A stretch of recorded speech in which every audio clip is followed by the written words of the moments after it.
They say good things come to those who wait.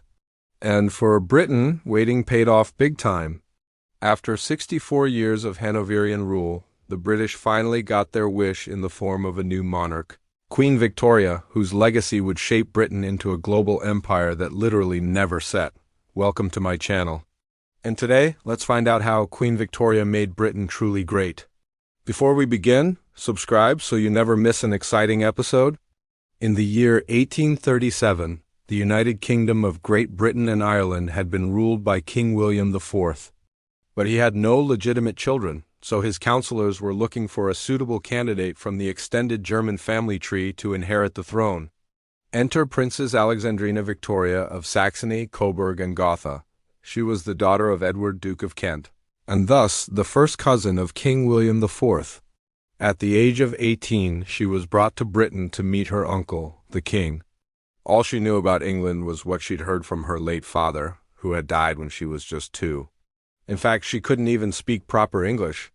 When William asked her, "Can you speak English?" her response was, "Not a word, I only speak German." However, despite not being able to speak English properly, she spoke her mind.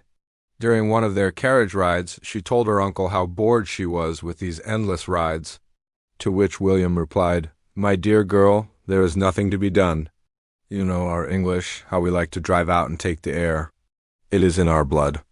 To this day, whenever a new British monarch ascends to the throne, they are presented with a pair of golden keys on a velvet cushion, a symbol of their right to roam the royal parks and ride horses at their leisure. This is exactly why the Queen chose the horse as her emblem. After a series of tours around Britain, it was clear to all that she had inherited her great-grandfather George II's love for her homeland. It was also clear that she loved her people. Once she ascended to the throne, she declared, "I will be the first to see that England shall be a country where the humblest subject who does his duty well and honestly shall receive that due reward which is his due." But while the young queen had a deep love for her people, she had no idea how to rule them. Thankfully, she had John Russell, her prime minister, to help her navigate the murky waters of politics. One of the first things they did was introduce a series of reforms to ensure stability and safeguard against any potential threat to the young queen's safety. The first Reform Act came into effect in 1838, introducing secret ballots for members of Parliament. This ensured that MPs could vote according to their conscience without fear of losing their seat. By 1867, this reform paved the way for future acts that extended the right to vote to nearly every male member of society over the age of 21. The Second Reform Act of 1839 introduced municipal elections, giving people the right to vote for local representatives in their towns and cities. This ensured that local issues such as sanitation and infrastructure were addressed more efficiently. But before we move on, please support us by subscribing and hitting the bell icon so you don't miss any updates. As the Victorian era progressed, Britain became one of the world's leading industrial powers, which led to major improvements in living conditions for many. Cities grew, slums were demolished and replaced with purpose-built housing estates, and public services improved dramatically. Life expectancy rose from 39 in 1841 to 59 in 1900. Between 1860 and 1900, real wages doubled, tripled, or even quadrupled in some cases. Average earnings for agricultural workers went up by 50%. However, this period of rapid economic growth and social change was not without its problems. People who moved to cities to take up factory jobs often found themselves living in poverty in overcrowded and unsanitary conditions. There were also significant gaps in education and healthcare provision, which meant that life expectancy varied significantly depending on where you lived and worked. That said, however, for the most part, life during the Victorian era was undoubtedly better than it had been for previous generations. As Queen Victoria's reign drew to a close, Britain was a very different country from the one she had inherited in 1837. It was an era of enormous social and technological change, but above all it was an era of peace and prosperity. The Queen saw Britain transform from a small island nation into a global superpower. Her legacy will forever be linked to this transformation, and she is rightly remembered as one of Britain's greatest monarchs. But back to the present. Upon the death of King William IV, Queen Victoria took the throne. On June 1837, she chose the longer name of her grandmother, Queen Victoria, instead of Alexandrina. And that's how she became the first British queen regnant since Queen Anne in 1714.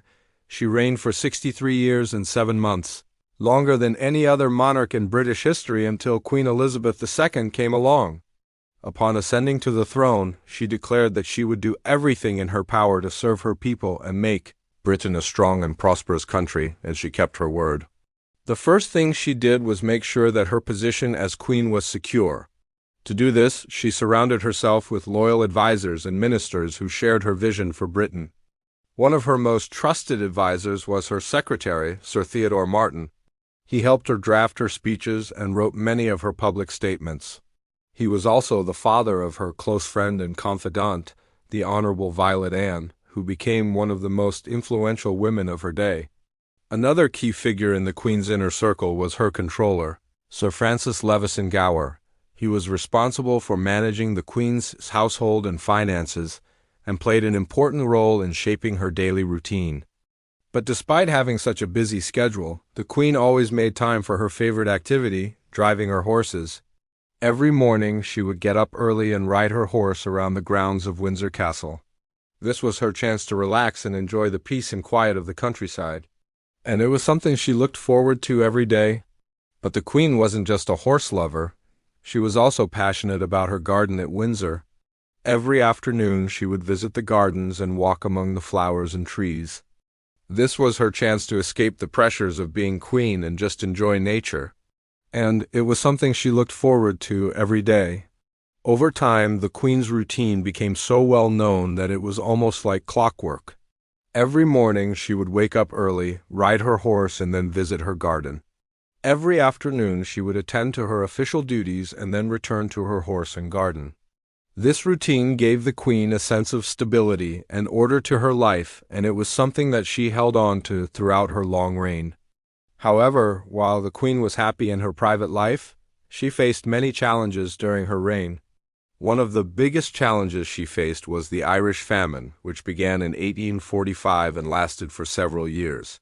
The famine was caused by a potato disease that led to widespread crop failure and starvation. The Queen was criticized for not doing enough to help the starving Irish people, and she felt the pain of her subjects deeply. Another challenge the Queen faced was the rise of socialism and communism. These new political ideologies were seen as a threat to the stability of Britain, and the Queen was determined to stop them from taking root in her empire.